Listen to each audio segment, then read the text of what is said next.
Il va pas au service. Je dis non, j'ai perdu mon papa la semaine passée. Donc, on l'a inhumé, nous sommes des musulmans. Je vais au cimetière pour arranger la tombe de mon papa. Vu ce qui se passe là-bas, on enlève les tombes, tout. Je dis non, viens, croise-moi chez ton papa, chez ton patron. Je dis non, je ne suis pas de service aujourd'hui et je ne suis pas censé aller au service. Il dit c'est sur les ordres du DG. Je dis mais, si le DG t'envoie, va directement voir l'autorité, va les policiers vont t'interdire parce que je suis le seul gendarme avec 4 policiers. Policier de service, toi tu vas, tu n'es pas de service. C'est comme tu viens forcer le policier. Je ne veux pas aller. Il dit ok, je te reviens. Après, l'officier m'appelle, croise-moi au camp. C'est là, il me demande, tu utilises quelle arme? Bon, je donne le nom de mon arme. Il dit que viens avec ton arme. C'est là, je sens qu'il y a quelque chose qui ne va pas. Je leur demande, il y a quoi? Il me dit non, que viens avec ton arme. Je sors, j'appelle les collègues pour l'escorte pour leur demander si on les a appelés. Tout le monde dit non. Et je cours au camp. J'ai fait 15 minutes de chez moi pour arriver au camp. Je suis arrivé, je l'appelle, que je suis là. Il me dit qu'il arrive. Donc c'est le moment là que lui devait quitter l'ancienne direction de Decon pour venir à la nouvelle direction de Seco. Donc j'étais là 1 heure de temps après que l'officier n'arrive. Il arrive, il me dit sur mon bureau, on rentre au bureau, il me demande qu'est-ce qui se passe dans ton poste. Je dis il n'y a rien. Que tu es sûr qu'il n'y a rien? Je dis oui. On m'a demandé de te relever. Est-ce qu'il y a un souci avec ton patron? Je dis non. Mon patron se passe hier même. On a fini à 20 h. Mon patron m'a libéré. Il dit d'être à l'écoute. Au cas où on l'appelle à Lomé 2, il va me faire signe que je l'accompagne à Lomé 2. Mais il ne m'a pas fait signe. Il dit ok, on m'a dit de te relever. Du coup, il a reçu un coup de fil. Donc, le colonel dit oui, mon colonel, il est avec moi. On dit ah, il me dit de le suivre. On rentre dans sa voiture. L'officier cherche à me dire, il me dit d'amener mon arme. Je dis mais pourquoi vous voulez prendre mon arme? Il dit c'est les ordres. Je dis ah, quel ordre? Il dit ah, que donne-moi ton arme. J'ai enlevé mon chargeur, je lui ai remis l'arme. Après, il dit donne-moi ton portable. Il prend le portable et il me conduit directement au Cyclique. Nous sommes arrivés au Cyclique. Un jeune lieutenant 2012 me voit. Il me dit c'est lui. On dit oui. Il dit sur moi. Je le suis au bureau. Il me demande tu sais pourquoi on t'a amené ici? Je dis non. Il prend mon portable, il fouille, il ne voit rien. Après, il me montre la photo de Egunche Béanzin. Si je le connais. Je dis, je le vois sur les réseaux. Il me dit, il y a quoi entre vous? Je dis, il n'y a rien. Il n'y a rien. Que tu es sûr que tu n'échanges pas avec le monsieur. C'est là que je lui fais savoir que courant octobre 2022, ce que je vous dis, 2022, moi j'étais là quand un collègue m'a envoyé un lien Facebook où Béanzin faisait une vidéo pour soutenir les forces de l'ordre. Ce qui se passait au nord, courant 2022, ce qui s'était passé au nord. Et c'est là, le monsieur m'a expliqué. J'ai suivi la vidéo, j'ai trouvé ça intéressante. Et je me suis abonné à Béanzin. Donc, à chaque fois que le monsieur poste sa vidéo, je reçois ça. Et un jour, le monsieur a fait un post où il décidait d'aider nos collègues qui ont perdu leur vie au champ. La famille de nos collègues. Il va les prendre en charge. Et qu'il a déjà même envoyé de l'argent à une famille où il a même posté la vidéo. J'ai trouvé la vidéo là très intéressante. Et j'ai cliqué pour les féliciter. Maintenant, en cliquant, ça m'a mené directement dans WhatsApp. Et j'ai dit félicitations pour tout ce que vous êtes en train de faire. C'est tout. Donc, ils ont cherché à interpeller tous ceux qui ont été en contact avec Béanzin. Et c'est là que je fus interpellé. C'est là qu'ils me montrent une liste que je ne suis pas seul, que nous sommes nombreux. Mais ils sont en train de mener les enquêtes. Je dis non, moi je l'ai écrit sur ma félicitation. Ça s'est limité là-bas. La personne ne m'a même pas répondu. C'est après des jours que je reçois maintenant un message et dit que je fais ça pour soutenir l'effort de l'ordre. Et ça s'est limité là-bas. Maintenant, il me repose la question qu'en fin d'année, le Béanzin m'a envoyé combien? Je dis mon lieutenant, ça s'est limité là-bas. Jusqu'aujourd'hui, moi je n'ai plus le numéro de la personne. C'est que mon père était tellement souffrant que je viens même de l'enterrer. Donc je n'étais même plus sur les réseaux sociaux. Il dit de toutes les façons, on est en train de me donner les investigations et on verra. Il fait le compte rendu. Là, il me demande de le suivre. Je sors, on me fait embarquer et direction la grande porte. L'autre fois, j'ai suivi un live où le commandant parlait de la grande porte. Quand on parle de la grande porte de la gendarmerie, c'est quand tu vas rentrer que tu sauras. On m'amène là-bas. J'ai demandé au moins à contacter ma famille, tout. Ils ont refusé. Et c'est là que je rentre à la grande porte. On me demande après ma déclaration. Je fournis la déclaration, j'ai tout donné. Et le lendemain maintenant, on fait venir 5 autres personnes, 5 éléments, rien que des jeunes, qui sont interpellés depuis le nord, au front même, pour venir m'ajouter là-bas. Donc on était au total 6. Le jour que j'étais rentré en tôle, après on appelle le com-tôle. Il vient, ouvre la porte et me donne un portable, qu'on veut me parler. Et c'était l'officier en question. Il me demande si je suis réellement sûr que c'est tout ce que j'ai écrit au monsieur. Je dis, je jure au nom de Dieu et de mon père que je viens d'enterrer. Je n'ai rien, à part félicitations que j'ai écrit à Béanzin. Qu'ils vont restaurer les choses et que comme j'ai pris les messages dans mon portable, parce que j'ai changé de portable, il n'y avait rien. Qu'ils vont tout restaurer. Je dis, il n'y a pas de problème. Il n'y a pas de problème, faites tout. Donc moi, je comptais sur le fait qu'ils vont mener les enquêtes et que la vérité va s'en sortir.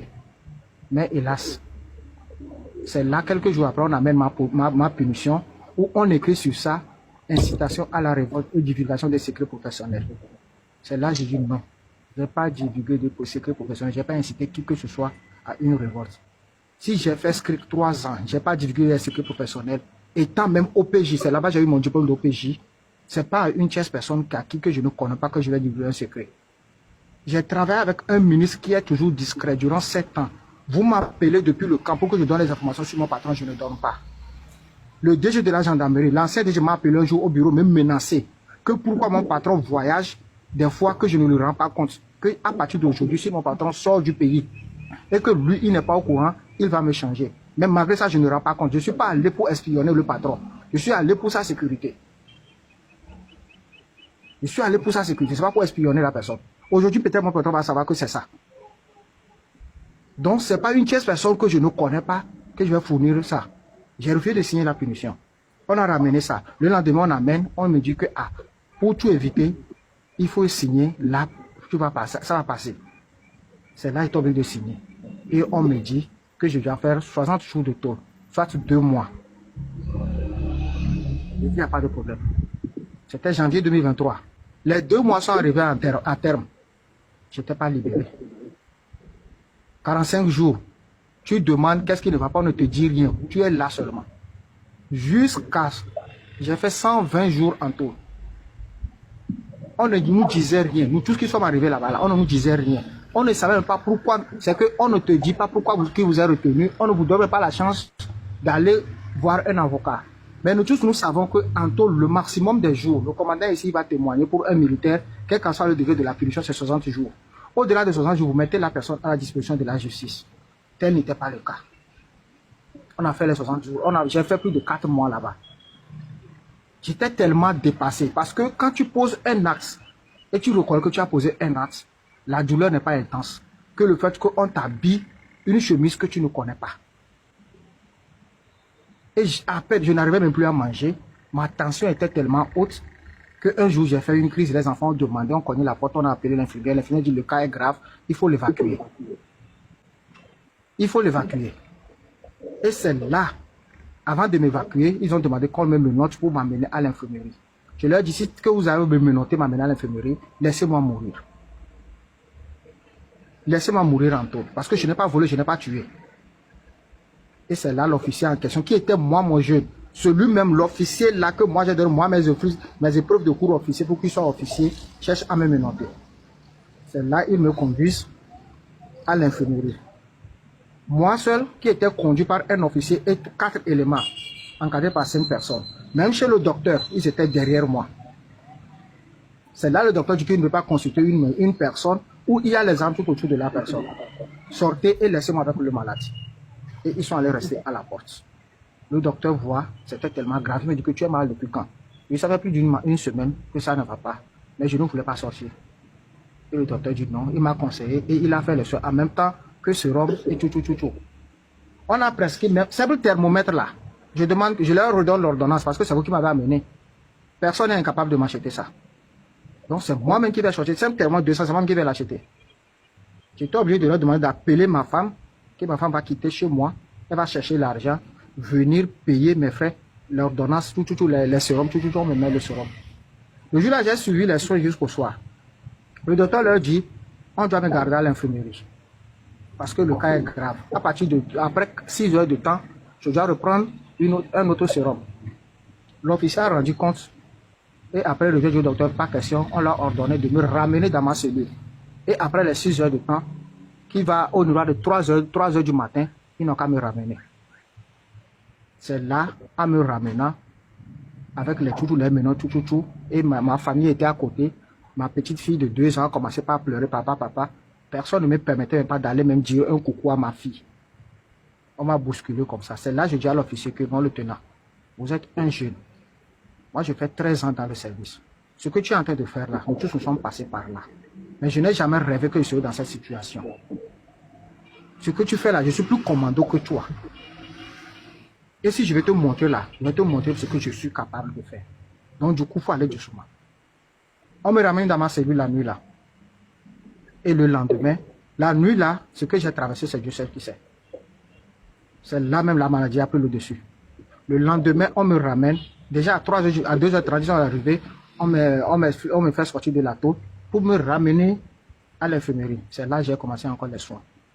Bref, au cours de la journée là jusqu'au soir, on a pris le sérum jusqu'au soir. Vers 17h, je les appelle à appeler l'officier en question. Il n'a qu'à venir me ramener dans la cellule.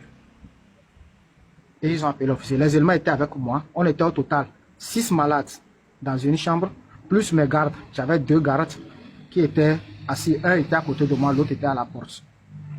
Mais, comme Dieu ne laisse pas mourir les oiseaux du ciel, et que nos ancêtres ne dorment pas, ils savent que quand tu n'en as pour rien, ils passent par tout moyen pour te faire sortir. Si on leur demande aujourd'hui, depuis le 2023 jusqu'à aujourd'hui, où je suis passé, ils ne savent pas. C'est ça qui m'a envoyé en exil.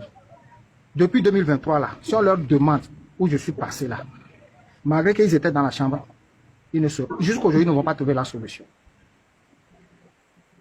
Et là, je suis en exil jusqu'à aujourd'hui. Ça fait déjà, je rentre dans la 3e année, de 2023 jusqu'à aujourd'hui, que j'ai abandonné ma famille. Moi, je suis un orphelin de père et de mère. C'est vu les circonstances de la vie que moi je suis rentré dans l'armée. Je n'ai personne dans l'armée, je ne connais personne. C'est pourquoi je ne suis pas... On a l'intelligence, on a tout, mais on n'a pas pu être officier parce qu'on n'a personne dans l'armée. Si tu n'as personne qui va te soulever, tu ne seras jamais officier dans l'armée. Tu peux beau écrire, tu peux être Pythagore, tu peux être Senghor, tu peux beau écrire, tu ne vas pas être officier. C'est ce que nous on a traversé. C'est vu ce qu'on traversait au campus. Moi, j'étais avec mon petit frère, orphelin de père, orphelin de mère et notre père qui était là, qui nous soutenait. Vu les moyens, comment ça allait, que moi j'ai décidé de rentrer dans l'armée pour soutenir mon petit frère. Mon petit frère, quand je partais, la veille que je rentrais au sein, mon petit frère a pleuré. Grand frère, ne va pas, ne va pas. Je dis, mais je vais aller pour te soutenir. Parce que nous deux, on ne peut pas être là que ça ne va pas, parce que papa souffre. C'est là que je suis rentré au sein. Je suis rentré au sein 4 mois après que mon petit frère est mort. Mais je suis revenu, j'étais courageux, je faisais. Aujourd'hui, je suis parti abandonner ma famille. La même nuit que je suis parti, ils sont allés attaquer ma maison. Ils sont allés fouiller tout. Ma femme ne savait rien. Ma femme ne savait même pas que je partais. Ils ont attaqué la maison et jusqu'à mettre la garde dans ma maison durant 2 jours. Je ne sais pas si je suis bête, je vais fuir et venir rentrer dans ma maison. Après ça, ils ont fouillé ma chambre. Tout ce qu'ils vont ramasser, ils ont ramassé parti sans même écrire tout ce qu'ils ont ramassé, déposer à ma femme pour qu'elle signe que vous avez pris ça. Ils ont fouillé, prendre ce qu'ils vont prendre et partir. Aujourd'hui que je suis en train de vous parler, les 5 autres éléments qu'ils ont ramenés du Nord, ils sont toujours en prison. D'autres sont à la grande porte là-bas. Aujourd'hui que ça fait 2 ans. Mais si je vous dis que parmi nous là, il y a des illettrés, quelqu'un qui ne sait pas comment on manipule Android là, eux-mêmes on les a interpellés là-bas. Mais au même moment que nous, on était en tôle là, Béanzin, pour qu'on dit que nous, on lui fournit les informations, il continuait par multiplier ses sorties. Donc, on était enfermés là, donc c'est nous qui lui fournissons toujours les informations. Là, le monsieur a été toujours clair. Il ne traite pas avec les hommes, lui, il traite avec les officiers. Et la liste que l'officier en question m'avait montrée, c'était une liste tellement vaste, mais on était seulement 6. Ceux qui sont vraiment les fournisseurs d'informations, on ne les a pas interpellés. On ne les a pas interpellés. Donc c'est pour faire savoir que beaucoup en souffrent, beaucoup sont dans la même situation du régime en question. Pour rien, on va t'enfermer. Si tu n'as personne, tu vas périr dedans. Aujourd'hui, ça fait 3 ans, bientôt 3 ans que les enfants là sont en taux. Les jeunes qui sont venus fraîchement dans l'armée, ils ne font que 1 an, 2 ans.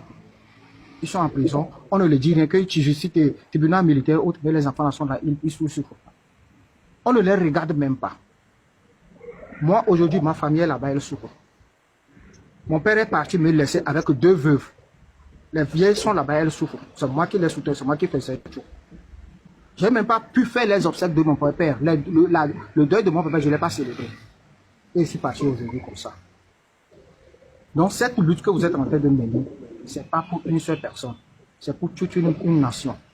Beaucoup en sont dedans et qui souffrent. Je ne vais pas trop monopoliser la parole. Je reste là-bas pour le moment. Et je donne la parole à une autre personne. S'il y a quelque chose, je reviens. Merci. Héros. Héros, il faut prendre chef canton. Mania. Yeah. Il faut essayer de prendre contact avec Héros Inbox. Ok. Ok. Bien reçu. Merci. Merci beaucoup. Héros, je vais vous suivre. Suivez-moi. Ok. Non, je vous suis depuis. Ok. Je vous suis depuis. Je suis le commandant aussi depuis. Ok. Ah, je vais vous envoyer un message dès que j'ai fini. Monsieur Kokouvi, grand frère, bonne arrivée. Coucou, merci beaucoup, chef canton. Merci, mon commandant. Bonsoir, comment allez-vous? Mon cher frère combattant. Merci beaucoup et merci, mes salutations révolutionnaires à tout le monde. S'il vous plaît. Vraiment, merci. Je voudrais commencer d'abord pour rassurer mes frères et sœurs engagés que depuis le 7, ils ne m'ont plus vu ou suivi dans des lives parce que mon compte dans la nuit du 6 a été bloqué là. J'ai eu tellement de restrictions, je ne peux plus intervenir en live. Donc j'utilisais mon compte, l'autre compte là, le plan B compte là. Donc finalement j'ai décidé de le garder de côté et assumer jusqu'à la fin de ma suspension. Lorsque le compte sera restauré dans sa totalité, là je vais reprendre mes activités. Et voilà, aujourd'hui c'est fait et je suis revenu. Écoutez, je voudrais rappeler à tout le monde, à tout un chacun d'entre nous engagés pour la restauration de la dignité du Togolais, que le combat ne fait que commencer. Rien n'est parfait dans la vie et rien ne le sera. Jamais. Apprenons de nos erreurs et planifions nos actions futures en conséquence pour prétendre obtenir un résultat différent. En effet, depuis le 7, j'ai entendu beaucoup de gens dire que bon voilà, les appels à manifester étaient mal organisés, des gens devaient sortir la nuit, d'autres appelaient à sortir le jour et que eux ils étaient un peu confus. À toutes ces personnes, je leur dis ceci.